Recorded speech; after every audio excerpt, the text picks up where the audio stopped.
Hello and welcome to the Pitt Show here on DK Sports Radio. I am Matt Grubba, your Pitt writer here at the site, and man, glad to have you back after a great spring game for Pitt. Finally, the nicest weather day of the year here in Pittsburgh, 80 degrees, and what the fans were treated to with some defensive football. We'll talk about that in a second. First off, I'd like to thank our sponsor, Bazzi Vreeland and Associates. They are the exclusive sponsor for Pitt athletics coverage here at DKPittsburghSports.com and DK Radio. With several Pitt alums, homegrown Pittsburgh attorneys, and deep roots in the communities of southwestern Pennsylvania, the attorneys at Bazzi Vreeland and Associates are proud to bring quality coverage of Pitt athletics from the top independent sports website in Pittsburgh, DKPittsburghSports.com. Oh, man, spring football is over. We have had the spring game at Heinz Field. Now the waiting game. Everybody's waiting for that September 1st kickoff date against Albany, the first game of the regular season. A lot of time before that, but we've learned a lot of things about the Panthers going into it from the spring game and from spring practices. Honestly, the game, there's not too much you can learn from other than right now the defense looks like they're ahead of the offense, a 10-3 final score with the blue team winning. There are a lot of things you can attribute the low-scoring game to. The defense is better, especially that front seven of the Panthers was very impressive. You know, the ends just creating all sorts of havoc in the backfield, but also going against makeshift offensive lines. You had, starters mixed in with second string, even some third string guys getting mixed in there. They did make sure everyone who was healthy got in the game. So, yeah, you're not going to read too much into the score or specific things, but there were individual performances of note and things you could see. First, it all starts with Kenny Pickett. That's the guy everybody has had their eyes on. The attention is on him. He's the quarterback. It comes with the position. And you know what? He checked off pretty much all the boxes what you wanted to see from a sophomore in the spring game, and that offensive coordinator, Sean Watson, who is also the gold team and therefore Pickett's coach in the game, he talked about, Pickett's a guy that is showing some good things, but sometimes you forget he is only a true sophomore. I mean, he was a true freshman last year, 18, 19 years old, coming out of high school and getting thrown into some big situations late in the season, first in the Virginia Tech game and then, of course, starting that Miami game. Pickett did the things that were asked of him. Early in the game, his team's offense was hurt by some drops by veteran receivers, which was not a good sign to start. But they started to get in a groove. Pickett, as it rolled on, he was hitting receivers. He was making the drop back throws. Didn't show as much as probably would in the regular season with his legs in the running game because the quarterbacks were in the red non-contact jerseys. The defenders got hands on them and it was over. So it wasn't much sense to running, quarterback rollout plays, read option type things where, as soon as he gets touched, the play's over. So you didn't see a lot of that, which is a strength of Pickett, and I'm sure in the regular season we're going to see him making plays with his legs. But in the air, that's what people want to see. The pro-style throws, the drop back, hit receivers on the outside, hit the underneath stuff, go through his progression, make the correct read. I mean, that's what you want from him. 13 for 23 was the passing line for him, and as I mentioned, there were some drops in there, so he was on target even more than that. 140 yards. He did hit a lot of underneath stuff. Part of that was a product of pressure as well. We mentioned how the ends were, really getting in there. But Pickett really did everything right up until the last play. And that last play, of course, it wasn't the last play of the game, but the big play with less than a minute to go. Dane Jackson, the redshirt junior corner that was on the blue team, anticipates the out route from Pickett, jumps in front of Reuben Flowers, the receiver, makes the interception, goes 60 yards for the score. Blue wins 10-3. But even after the game, that wasn't necessarily a mistake by Pickett. Both he and Jackson talked about, Jackson baited him into that. He sort of dropped off and gave Pickett the read like that was the correct receiver to go. But as soon as Pickett started into his throwing motion, Jackson planted a foot, broke up on the ball, got underneath the receiver to make that play. So that was one where, it's a veteran play, and you hope Jackson's able to do that to other ACC quarterbacks once the season starts. But there was a little advantage of anticipation, knowing the plays, knowing also the time and situation that Gold's trying to preserve the clock and get themselves into range for what would have been a game-winning field goal. So, good heads-up play there. But, yeah, so, I mean, those two right there, Dane Jackson, Kenny Pickett, both showed the sort of progress you want from, in Jackson's case, a guy who's going to be veteran leader, returning starter in the secondary, and in Pickett's case, a sophomore quarterback who everybody's talking about him, and, so far, so good. We'll see what happens when he comes under live fire in September, though. That's what it's really about. You can't simulate that in practice or a spring game unless you put him at risk of getting hit, and that's certainly not something that Pat Narduzzi wants to do. But there's plenty more we can talk about from this spring game. Also want to hit a little bit of Pitt basketball shortly. We're going to do all those things when we come back in just a moment on The Pitt Show, DK Sports Radio.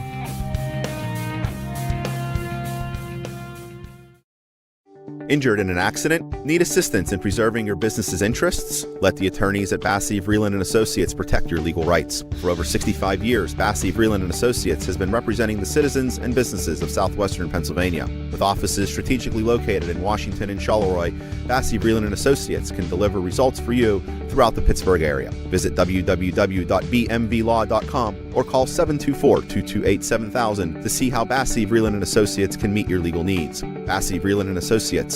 We fight, we care, we win. Miller Lite is the original light beer, and we'll always brew it to have more taste, with only 96 calories and 3.2 carbs. Because we believe that if you compromise on taste, you can taste the compromise. Miller Lite. Hold true. Great beer, great responsibility. 2018 Miller Brewing Company, Milwaukee, Wisconsin. Average analysis, 12 fluid ounces. Less than 1 gram protein, 0 grams fat. If you're one of the thousands of Western Pennsylvanians who love to get outdoors, then you need to check out this cool new website, stepoutside.org. Learn where, when, and how you can go camping, hiking, or hunting. Or take part in power sports, shooting sports, or water sports in your local community or across the country at stepoutside.org, where everything you need to know is just a click away. That's stepoutside.org. What I want from my public accounting firm is big ideas. But I don't want to lose the personal attention. My company needs global capabilities. From a firm with local ownership. And I want to work with industry experts who take the time to understand my unique challenges. And that's what sets Schneider Downs apart. Expertise for the most complex business issues, with the service you need every day. To learn how our big thinking with a personal focus can help your company, visit schneiderdowns.com. Injured in an accident? Need assistance in preserving your business's interests? Let the attorneys at Bassey, Vreeland & Associates protect your legal rights. For over 65 years, Bassey, Vreeland & Associates has been representing the citizens and businesses of southwestern Pennsylvania. With offices strategically located in Washington and Charleroi, Bassey, Vreeland & Associates can deliver results for you throughout the Pittsburgh area. Visit www.bmvlaw.com or call 724-228-7000 to see how Bassey, Vreeland & Associates can meet your legal needs. Bassey, Vreeland & Associates. We fight, we care, we win.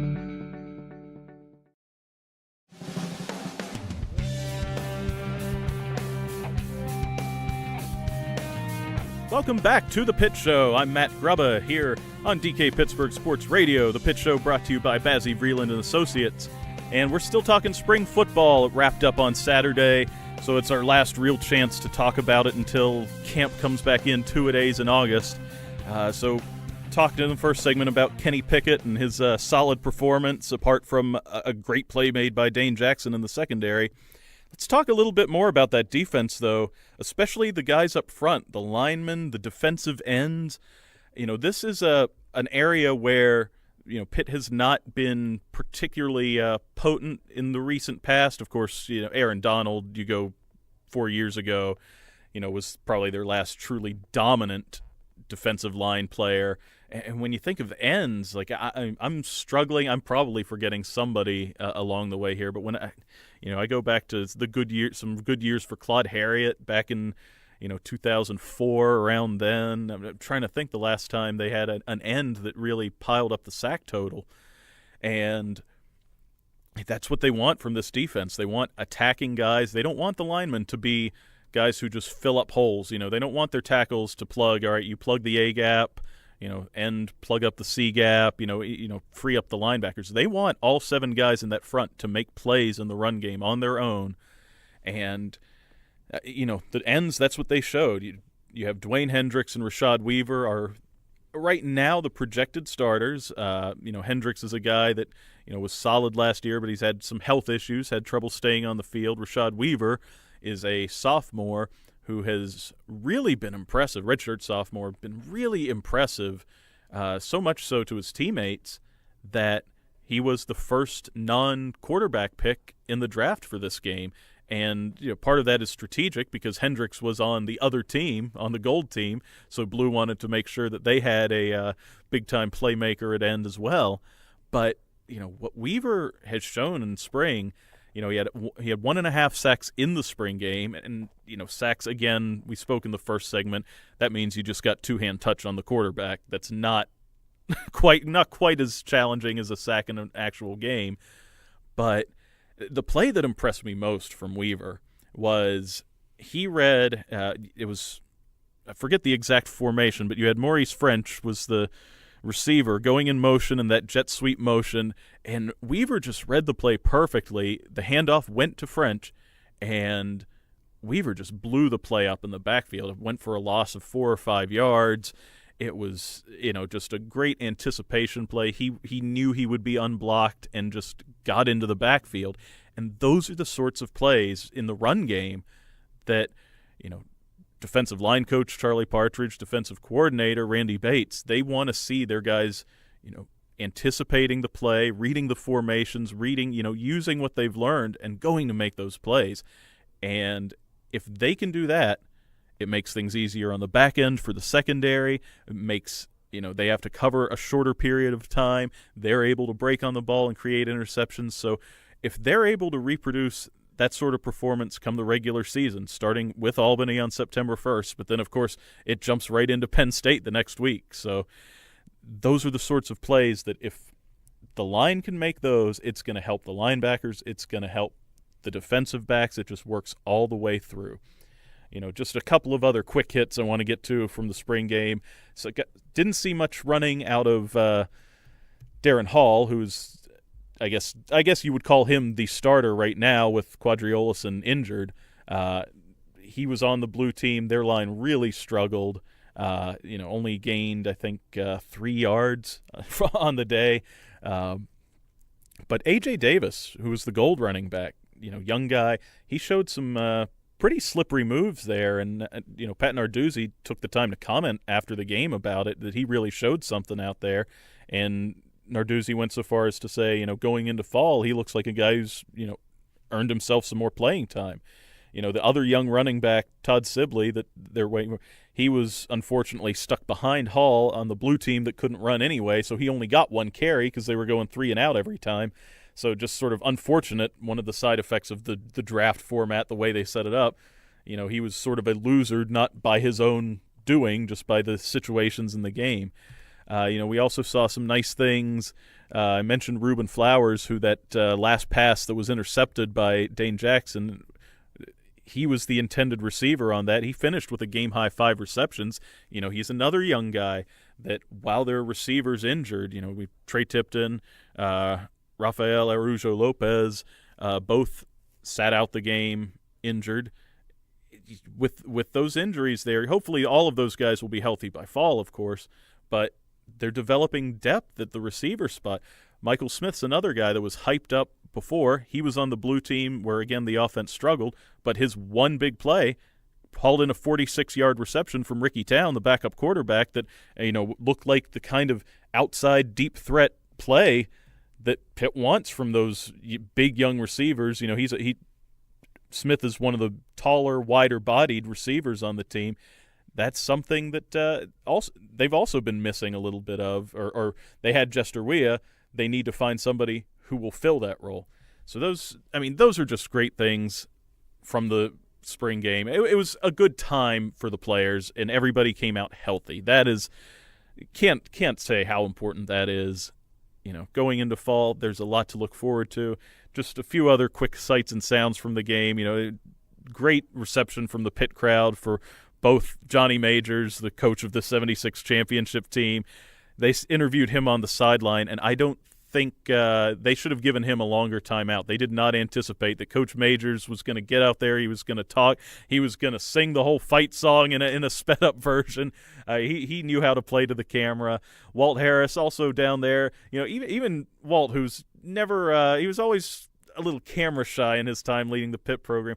Even he opened up a little and just seemed to be having a good time on the sidelines. Good to see those guys back. Both had both very good parts of Pitt football history under each of their leadership. Jeff Capel, the new basketball coach for the honorary coin toss, we're going to be talking about him a lot in these upcoming Pitt shows because, as he said, was just overheard secondhand saying that he needs his guys that are still on the fence about coming back, he needs them to decide yesterday because he wants to get out recruiting. He's excited to be in Pittsburgh, but he's eager also to really get down to the business of basketball and not appearances at Penguin games and honorary coin tosses. So we'll be talking a lot of basketball in future shows. I just want to thank everyone for listening today to the Pitt Show. Thanks to our sponsors, Bazzi Vreeland & Associates. Thanks to the man in the producer's booth right across from me, Chris Benson. Thank you as always. Hope you'll tune in to more DK Pittsburgh Sports Radio, all our great shows here, and especially to the Pitt Show. I'll be back with more coming up as we get some more basketball news. Thanks for tuning in.